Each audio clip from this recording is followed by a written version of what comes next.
Bhāgavatam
Bhagavate Vasudevaya.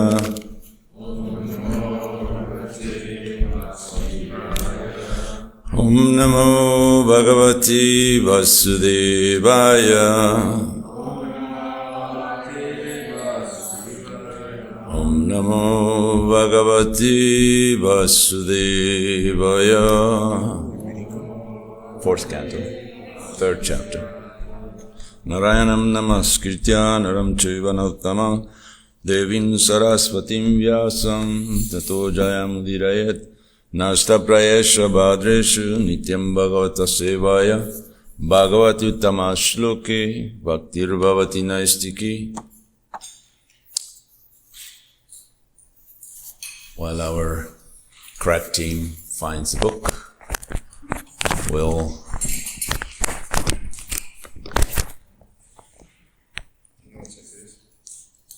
4.3.17. Thank you, Prabhu. You can keep the water. Okay. Om Agyanatimirandasya Gyanam Jana Salakaya Chaksunamilitam Jena Tasmai Shri Gurave Namaha. Mukam karoti vachalam angum langati girim yat kripa tamaham vande shikudundiya taranam paramananda madhavam shri chaitanyamishwaram. So we are reading back to the fourth canto. We jumped to the 10th canto and now we are back. 10th canto is all Leela and Krishna and Krishna's associates, and now back to bickering. This is again good old Daksha, goat-head Daksha, who takes a shot at Shiva again. It was a bad move from Daksha to be envious. I mean, if you have to be envious, and we are all envious to a certain degree, choose someone who is not advanced. This is my advice to you. Just choose someone who is not as advanced as Shiva for sure, because you're going to pay serious interest on your loan there. You never get over it. This is the mad elephant offense. This is what is characterized as, the path of no return, hardly any.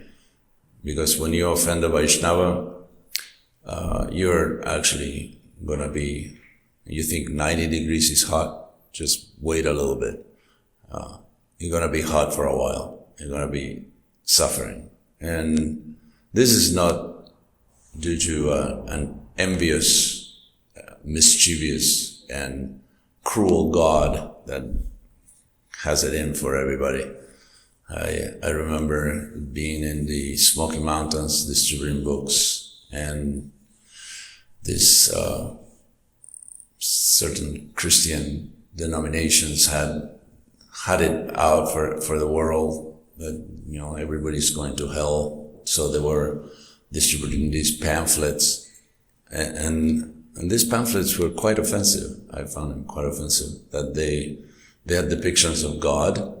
God, of course, was sitting on a throne with no face. He had just a circle around, like someone who is starting to draw, learning how to draw. And he was just cursing people, you're going to hell. And there was a lake that was on fire, and people were just thrown into the lake of fire forever. Forever. That's a long time. What happened? I tried to ask a few questions, but I thought to give up rather quickly because philosophy wasn't in the program. What happened? What happens if you are born in the countryside in Cambodia and you never heard of Jesus and you die as a child? Do you go to hell? And they say, yeah, just confidently, yeah, you go to hell because you don't know Jesus. Even though you're in a completely different culture, where Jesus is not kind of the crutch, the religious crutch for people. And well, so I thought, what can I do with these people? How can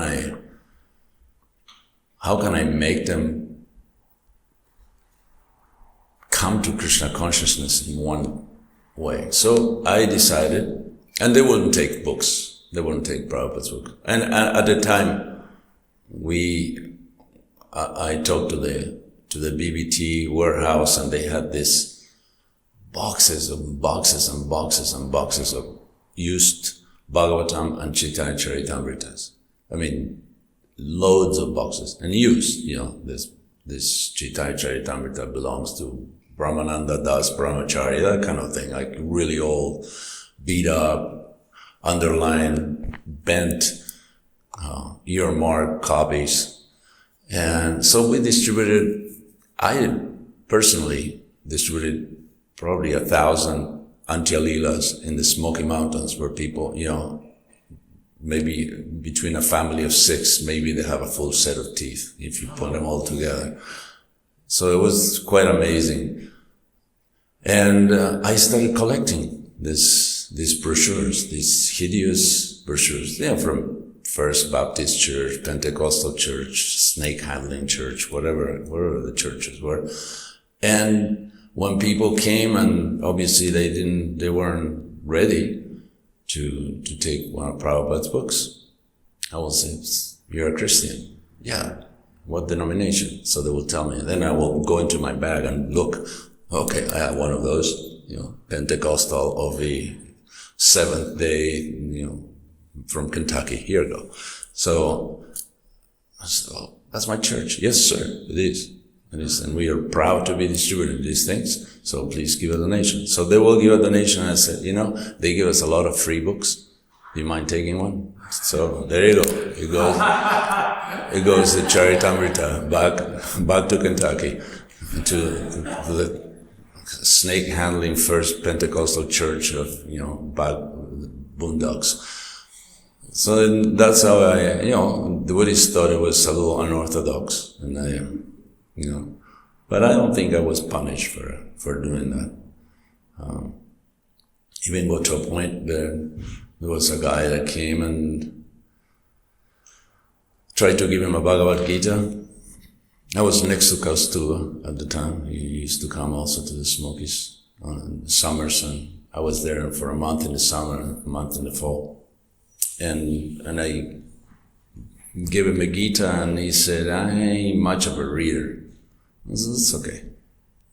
You don't have to be a reader. You just have to want to improve in your life.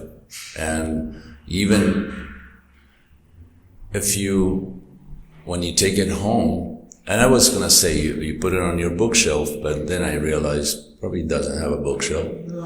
So if you put it right on top of the television, and when your friends come, they're going to be, "Wow, this guy's up to something. Jeez, he got educated on us."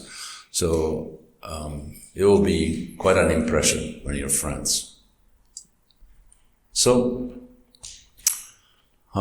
he said, "Well, I don't know. Let me look at it for a little while." I said, "Sure, go ahead." So he knew how to read because I could see him moving his lips as he was reading the book. And I was selling books to other people. And then he came back after about 5 or 10 minutes. He actually reviewed the Gita. And he said, "Excuse me." "Yes, sir." "Is this the King James Version?" I said, "Sure is, sir. Sure, of course it is." And so he bought it. I didn't initiate this conversation, so I just closed it. So there it is. The King James Version of the Bhagavad Gita is still somewhere there. All right. Verses here. Starts with Karna. Yeah, that's the one. Karna pidaya nirayat yata kalpa ishe.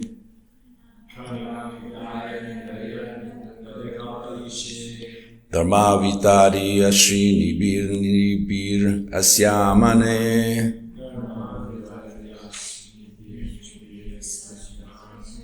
Chindyat prasahya rushatim asatim prabhuschej.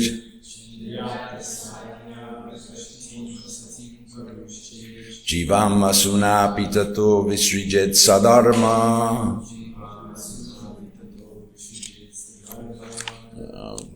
We're going to go just directly into the word-by-word translation and purport by Srila Prabhupada. Karno, both ears, vidaya, blocking, nirayat, one should go away, yat, if, akalpa, unable, ishe, the master, dharma avitari, the controller of religion, ashrinibi, by irresponsible, nribi, persons, asyamane, being blasphemed, chindyat, he should cut, prasaya, by force, rusatim, vilifying, as a team of the blasphemer, Prabhu, one is able, chet, if, jivam, tongue, asun, his own life, api, certainly, tata, then visrijet, should give up, sa, that, dharma, is the process.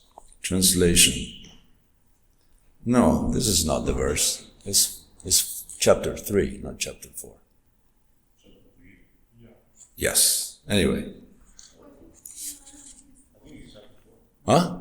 Let's go back to Not on chapter 4, 4:3:17. Yeah. See, this is 4:17. So read the verse that you heard last word. I kind of didn't, but let's go to the right verse. Let's skip the recitation. yeah, we'll do that. Okay, so here's the right verse.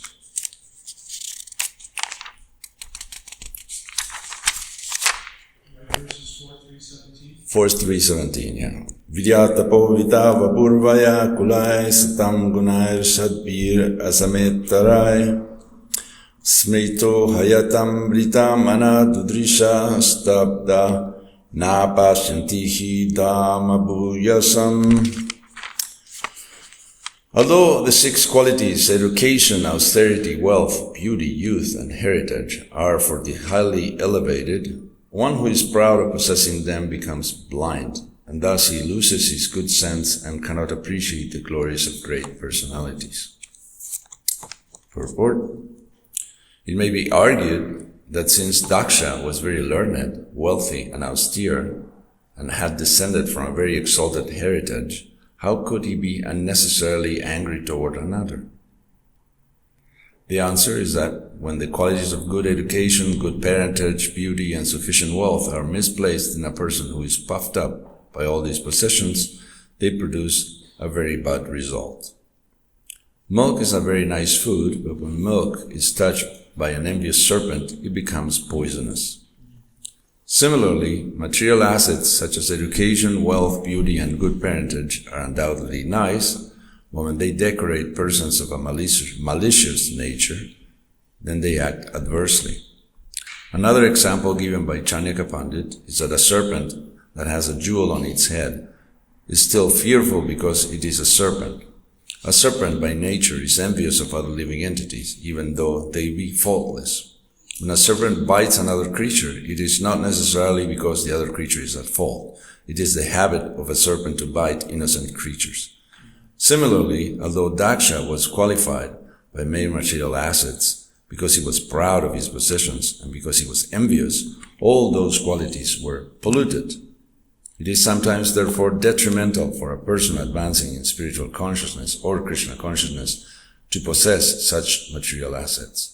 Kunti Devi, while offering prayers to Krishna, addressed him as a Kinchana Gochara, one who is easily approached by those who are bereft of all material acquisitions. Material exhaustion is an advantage for advancement in Krishna consciousness, although if one is conscious of his eternal relationship with the Supreme Personality of Godhead, one can utilize one's material assets, such as great learning and beauty and exalted ancestry, for the service of the Lord. Then such assets become glorious. In other words, unless one is Krishna conscious, all his material possessions are zero. But when this zero is by the side of the Supreme One, it at once increases in value to 10. Unless situated by the side of the Supreme One, 0 is always 0. One may add 100 zeros, but the value will still remain 0. Unless one's material assets are used in Krishna consciousness, they may play havoc and degrade the possessor. By the way, 0 is one of Indian contributions to mathematics. So here is, these are the characteristics of someone with good karma. If you see someone that is beautiful, intelligent, coming from a good family, and is educated, it can be understood that this person has good karma, that has performed some pious activities. This is a result of piety. Is this material? But it is a good start, because you don't have to struggle for, I would like to learn this, or I would like to make money in order to buy that, or to go somewhere. These things are automatically there. Or I'm ugly, I will never get the right man or the right woman. So these assets, so-called assets, they only become valuable in contact with Krishna, because otherwise they're just zeros, and you can have unlimited amount of zeros. I have this, I have that. Yeah, but if you don't have Krishna, you don't have anything. You have just a bunch of zeros. They have no value whatsoever. So, in this context, Daksha is the one who's being pointed out as the one possessing so many assets. He was very wealthy, very, good looking, and with a good family, and with good education. He knew, he was doing this sacrifice where you have to chant the proper mantras and, get great wealth to acquire all the objects that are utilized in the sacrifice. Yet, he chose the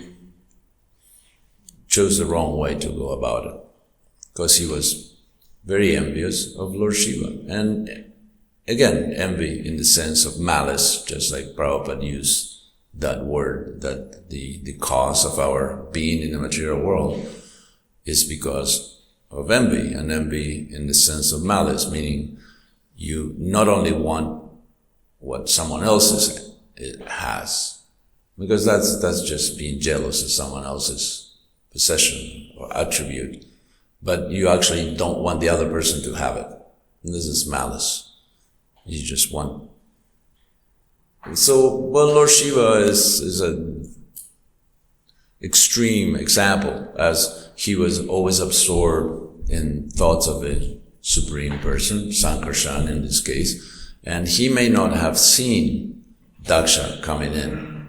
He may have been distracted by his absorption in Supreme Lord and didn't get up when everybody got up. But this is, you will hear later in the same chapter that the meaning of obeisances and respect and pranams and so on, you're actually recognizing the super soul within someone's body.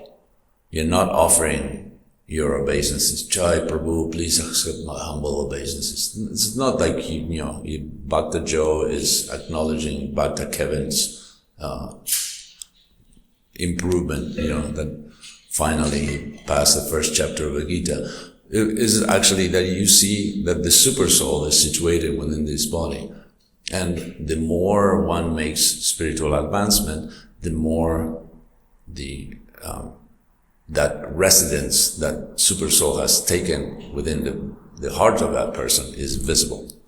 You can see, okay, this person is actually making advancement to the point that he's understanding his or her own nature due to the presence of the super soul. Because Prabhupada said the soul and the super soul, he made a gesture like this, like next to each other, like the two fingers.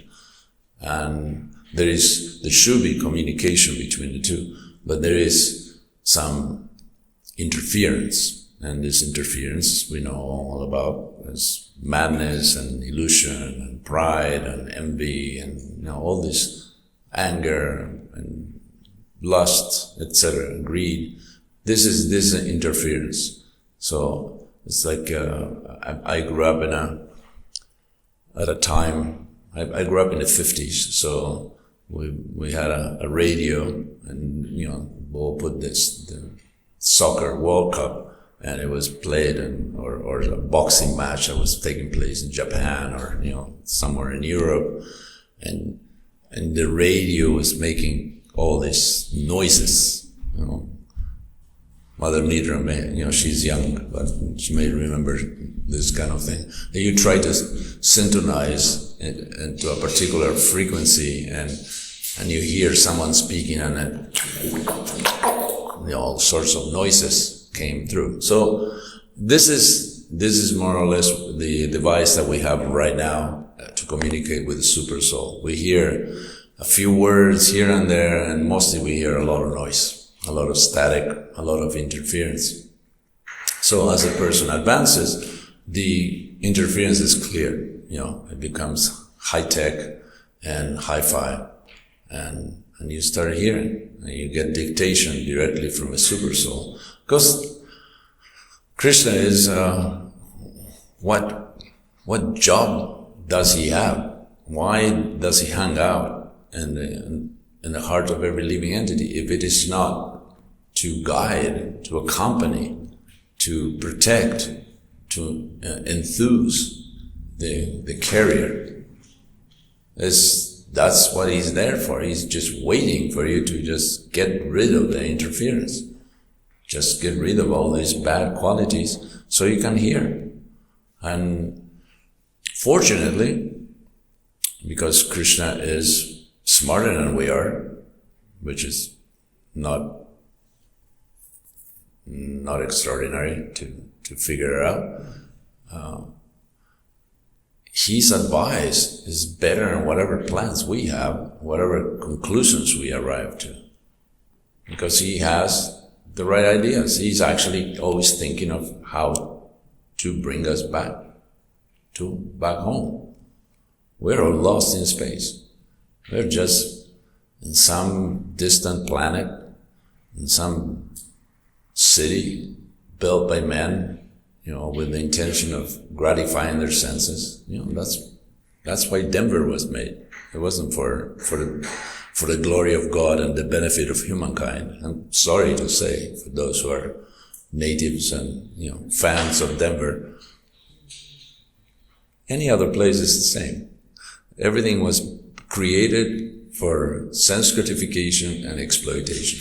And that's what the material world is. And we are in some corner, far, far away. We are way south of our real home. And there is no GPS except Super Soul. Well, there is Shastra, and there is Guru, there is Sadhu, but we have built-in GPS. Yeah, Super Soul. Who could be such a friend? Come on, seriously. Let's say you get some, God forbid, knock on wood, and hopefully this is wood. You get into a serious accident where you are actually invalid for a while. You're in the hospital, you can't move. And of course, your family will visit you, your friends will visit you, and everybody will send you cards and balloons and chocolate and all that stuff. But what if the rehab is taking a little long? So you're there for a year, 2 years, 5 years. Who's going to show up? First 2 weeks, everybody shows up. After a year, your family, then you can see in their face that they're really not thrilled to come that often. So you give them permission. Yeah, you don't have to. No, don't bother. I'm fine. Just you don't have to come every week or every 2 weeks or every 6 months. So eventually, hardly anybody shows up. They may text you, smiley face. How you doing? What's up? And that's it. That's all you get. One text every so often, And when you text back, that's it. They don't even text back to you. But here we have the case of a super soul who never goes away. Is always with you. It will accompany you, even in the most degraded situations with the most abominable bodies that you may take. It will go with you. It will share that the horrible experiences that you may be having until you wake up and say, oh, I'm so sorry. I missed I completely missed the message, and I should just make amends and wake up and start practicing spiritual life very seriously and take advice from you instead of taking it from my mind and my senses. And you can tell there is a voice waiting for us to tune in, listen without interference, the voice of the super soul. It'll be a great radio station to change to, because our radio station is just the mind. That's all you'll hear all day long, day after day. And then the next day you wake up and exactly, that's what you hear first thing in the morning. You, this, do that, go get me this. So it'll be a great change to get the nectar of Krishna's sweet voice to tell us, okay, now do this, now go there and meet with them, say this. But Krishna always gives you the choice, because he won't give you the full script. You have to make it up according to your own individual taste. Okay, so back to Godhead. Daksha is about to get a little cosmetic surgery in a few verses, where he gets his head comes off. It was worthless anyway. He couldn't think his way out of a paper bag. So Krishna benefits him by getting his head cut off. And Lord Shiva, who was not offended, he was a little disturbed. Let's be fair here. He was not happy, and particularly because this involved his wife, and his wife was innocent in one sense. Not completely innocent, but innocent in the sense of she was naive, thinking that it's my family, they will never do this to us. How could my father reject me? Even said that you can go to your spiritual master, your brother, your father, your best friend's house without an invitation. But so she thought, I'll go to the Jagya. I mean, I'm a pet daughter. How could anything go wrong? But Lord Shiva, no, that's the bad idea, because you may be the pet daughter, but you're also my wife. So he will see you as related to me, and therefore you will be humiliated and you won't be able to take that. That's a terrible thing to do. Anyway, I won't spoil it for you if you haven't read the Bhāgavatam yet. But news are coming. Things are not going to stay the same, just like in the material world. All right, let's open up for questions, comments, reflections, or if someone is waking up, welcome to Bhāgavatam class.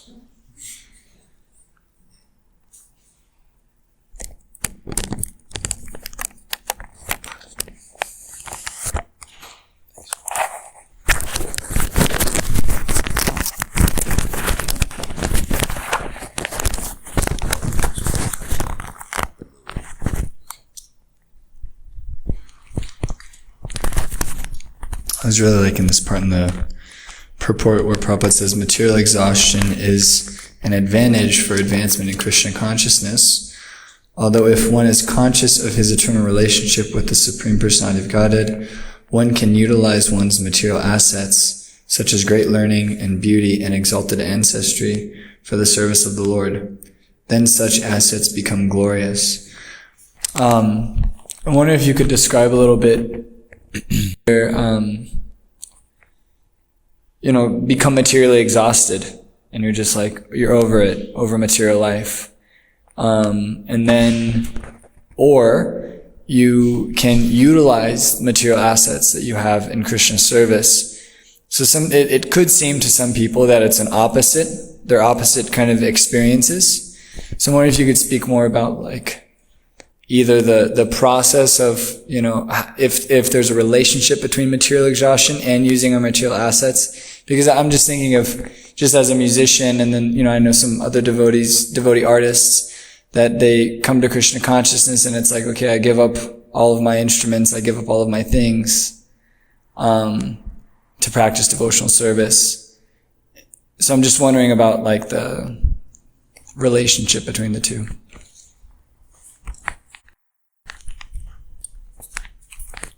Our process is yukta vairagya. So whatever you brought with you,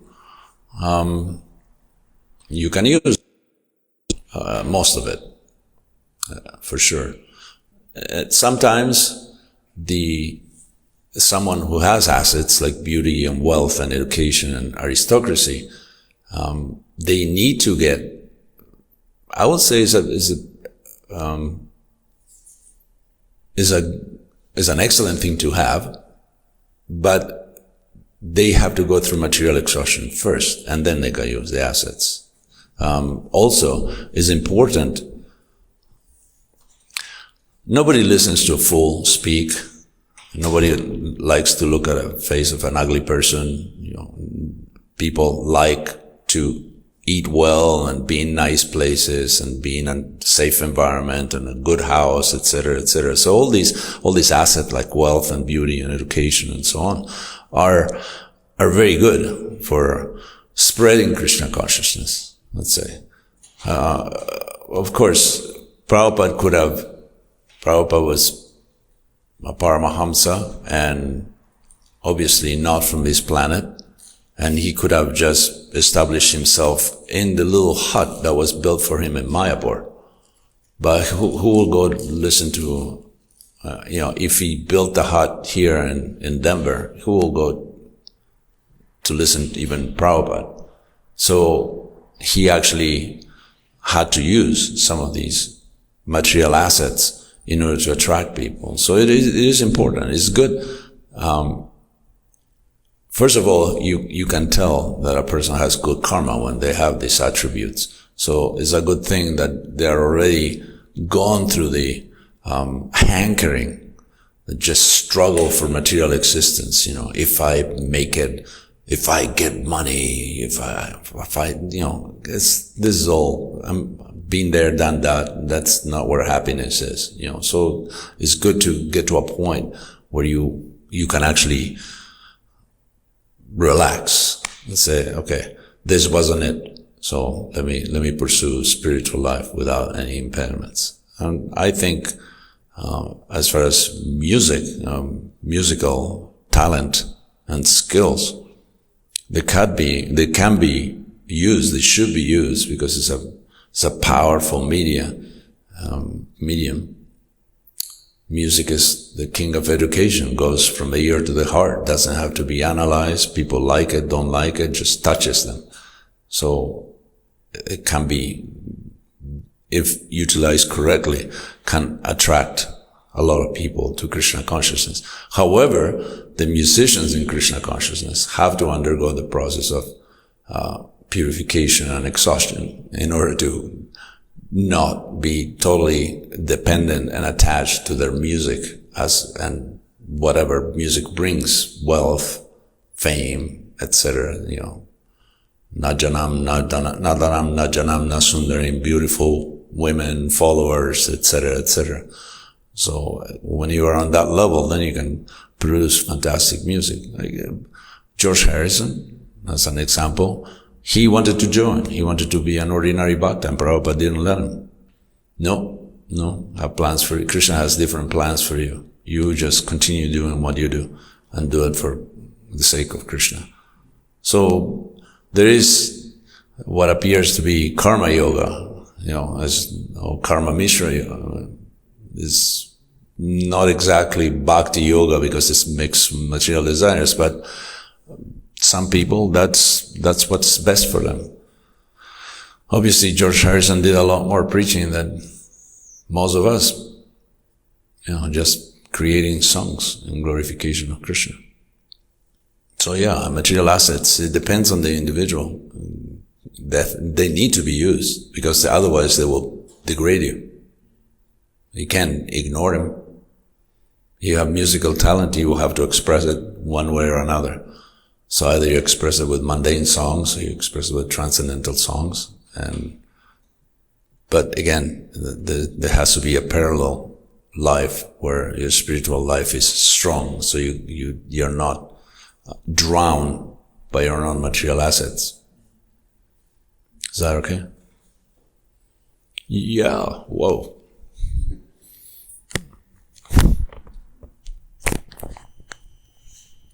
Take a pic. There's Jivan, Sami Pras, Chandrakalata, and Mrs. President. She had her hand up first. She had her hand up first. Go for it. Well, she's probably going to tell me I went on too long. Your kirtan was too long. I really like how you sort of illustrated this point of super soul being present. Just like that whole illustration of a person in a situation where, goes on and people are kind of like, we'll see you later. But it really touched me because I think that on a deeper level, there is that sense of loneliness for people in general, that even they're interacting with people, they still feel lonely. Even though they have family, there's still that sense of loneliness because of the need to really feel that someone is also experiencing the experience that one is having. And it's there because we do have someone experiencing it with us, that super soul. And that just because of the lack of knowledge and understanding in connection with super soul, there's this absence, this loneliness that where is that person who's supposed to be experiencing this with me? And that the loneliness that comes from it.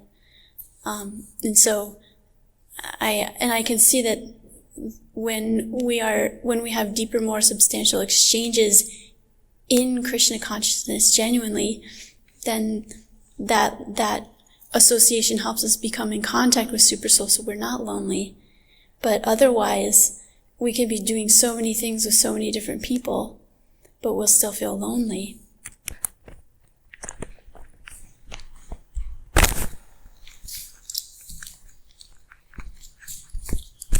One thing I thought about is that we are actually the second experiencer, because super soul is experiencing first, and that's what we are able to experience. So if you consider that, you're never alone. Not ever. You may feel lonely, but you're not alone. You may feel lonely surrounded by people because of your consciousness is shrinking, but you're never alone. And super soul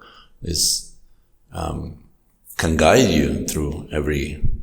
You see, there is some even devotees. I mean, we are not exempted that have mental illnesses, and they're feeling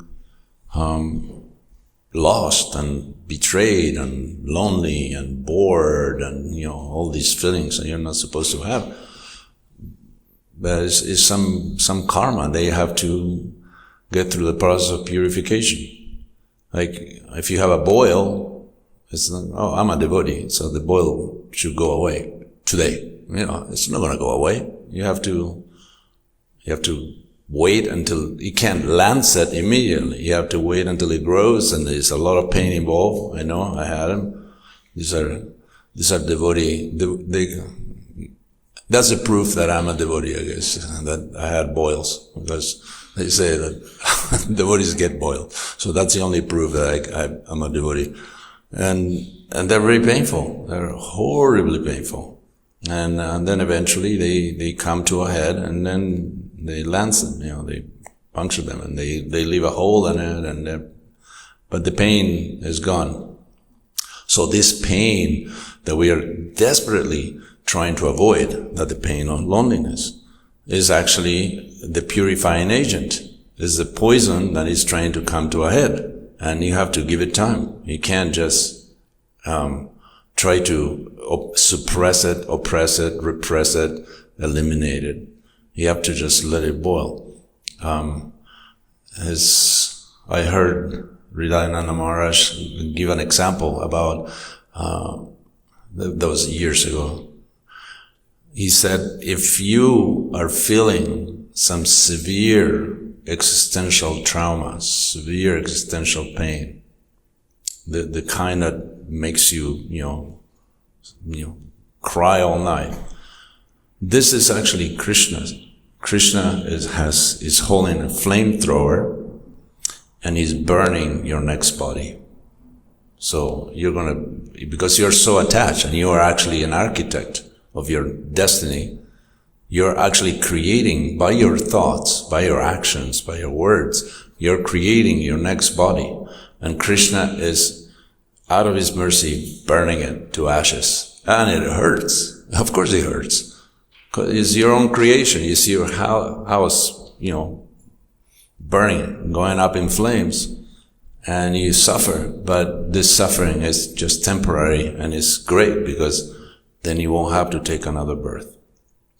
So all these things that we are desperately trying to avoid, like boredom and loneliness and sadness and depression and things like that, they may be cathartic, they may be purifying, and we just have to count with the help of friends and professionals as well, and medication, and whatever it takes, but not to suppress them, just to keep them in check, so we can actually go through this process of purification.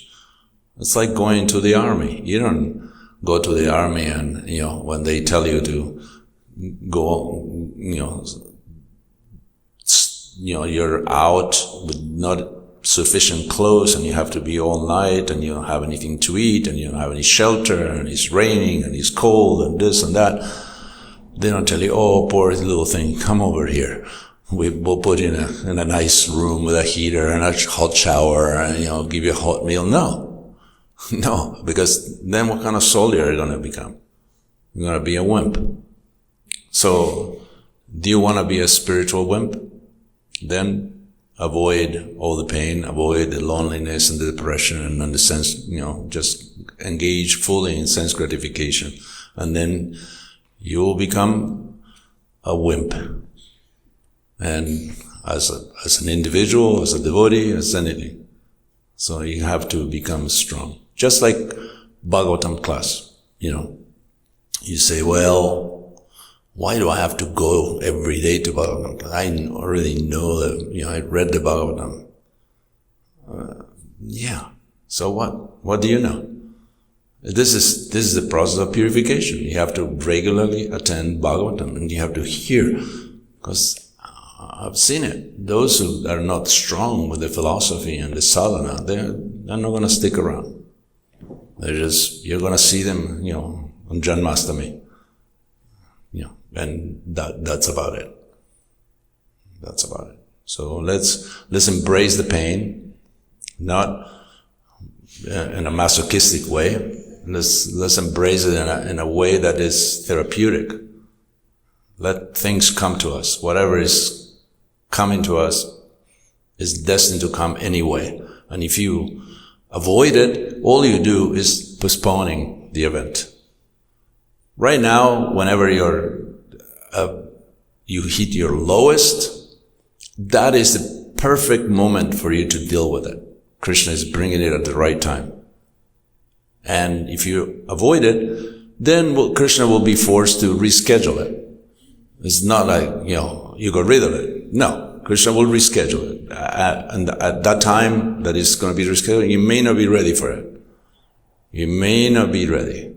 You probably won't be as well prepared. So let it happen now. Sorry, I went on too long.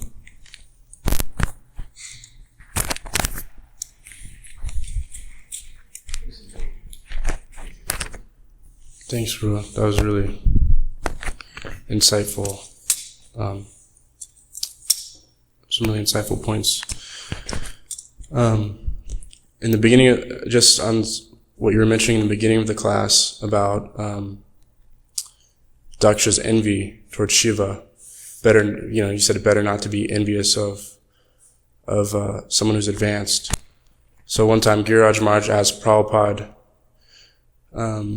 about envy, and Srila Prabhupada said, envy means not liking someone. He said, so if you're going to not like someone, you should not like the non-devotees. You shouldn't not like the devotees. I had a question, but maybe I can ask later.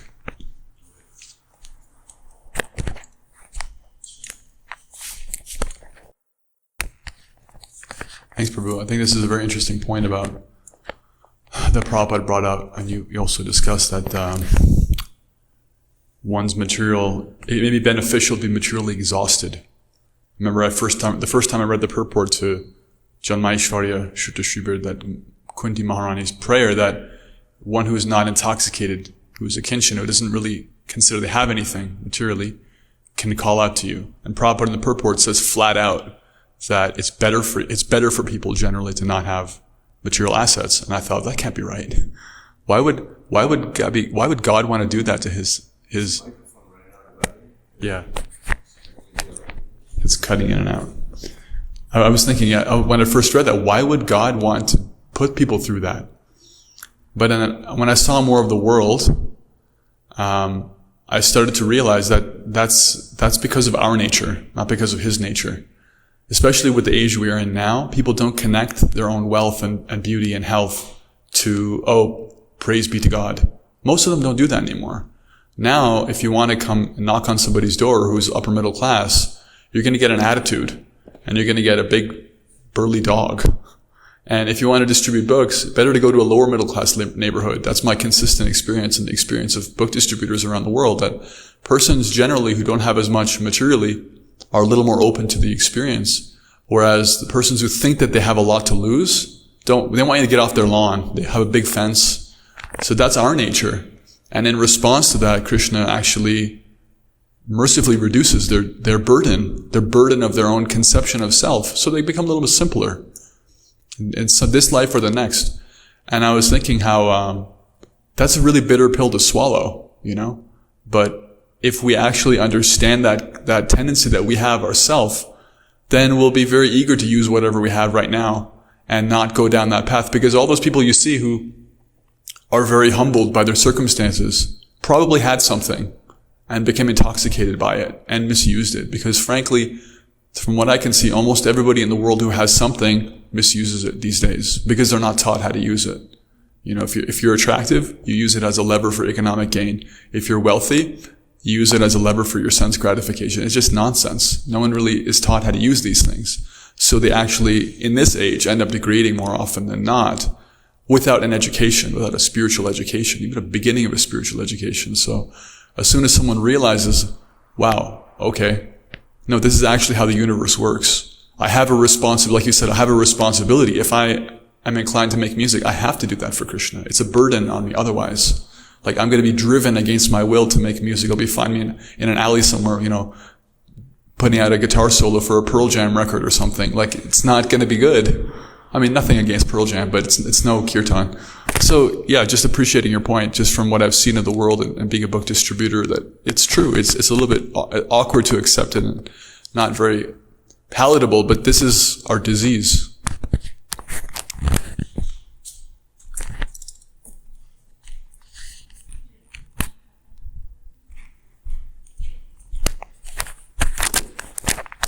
liked how you were talking about the mind going blah, blah, blah, blah, blah.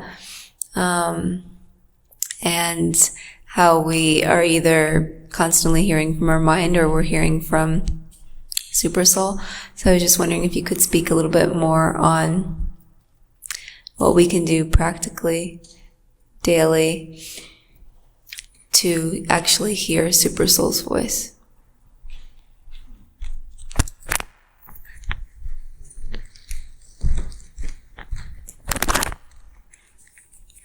Well, I can't give you a technique, but I will tell you that the mind cannot be curbed by force.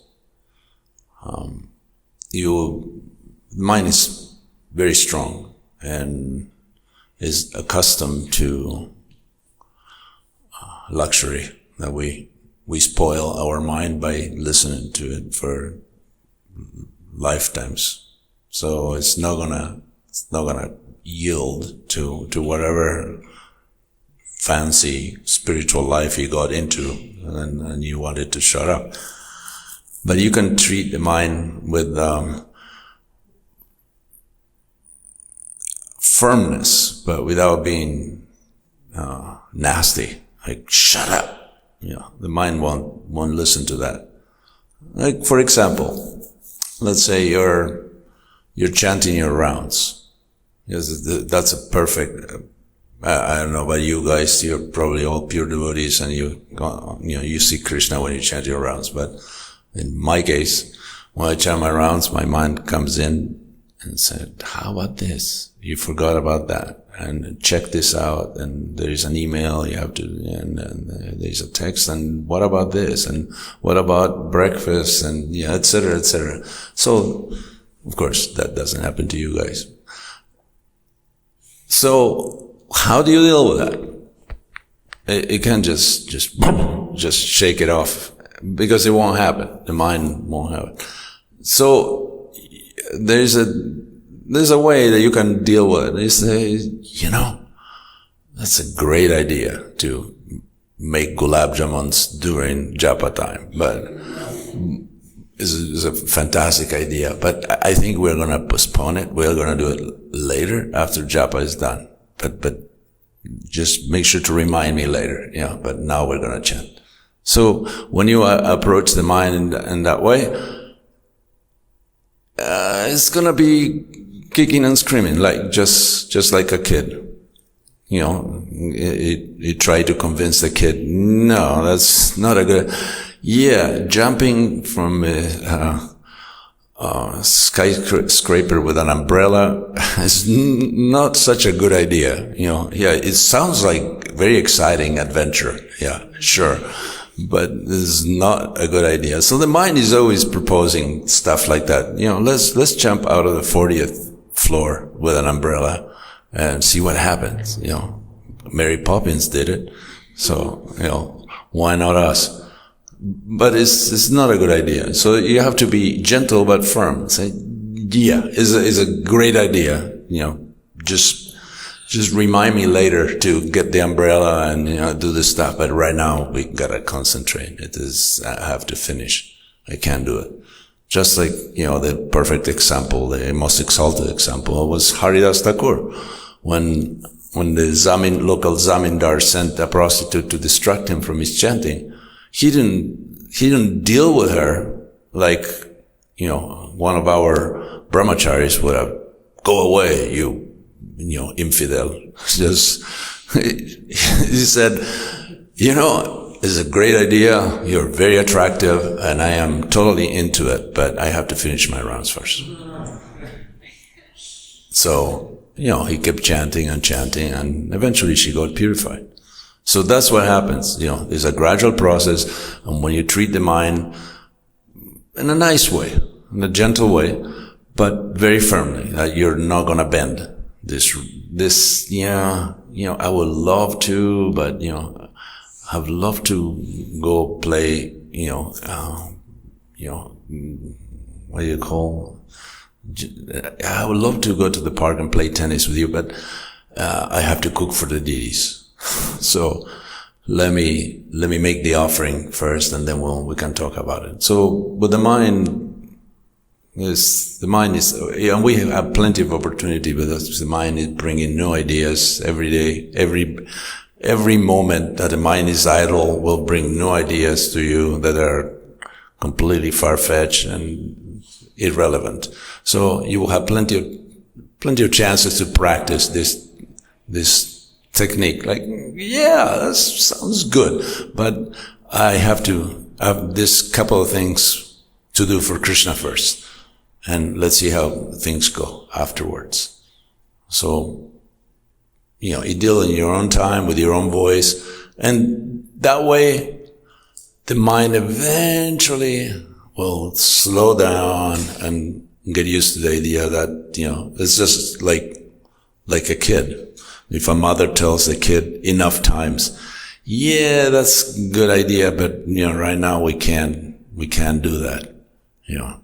Like go to the supermarket and try to, take a kid that is untrained into the supermarket, and he just wants to grab everything that is colorful and sweet out of the shelves and put it in the cart. And the mother has to train him up. No, that's not good for you, or we don't have money for that, or, that's not for us, or has the wrong ingredients. You just constantly train. You can't just bark at the kid and consider it done. So you can't bark at your mind and consider it done. It won't happen.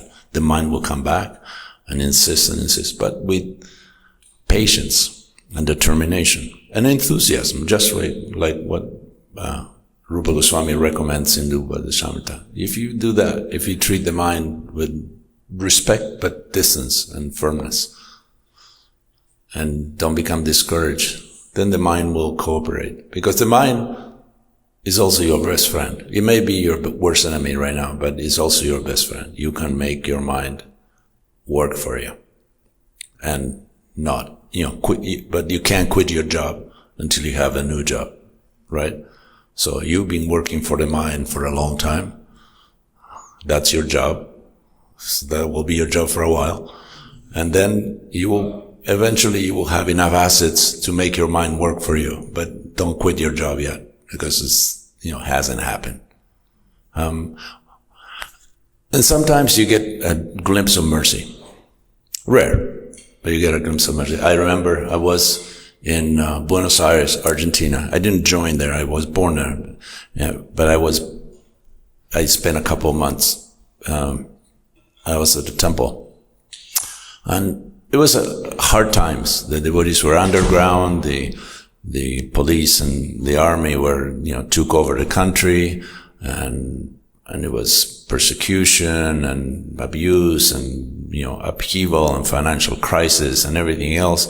And we couldn't preach. We couldn't wear tilak, couldn't do kirtan, had to be very quiet, had to be in a padded room, totally, insulated.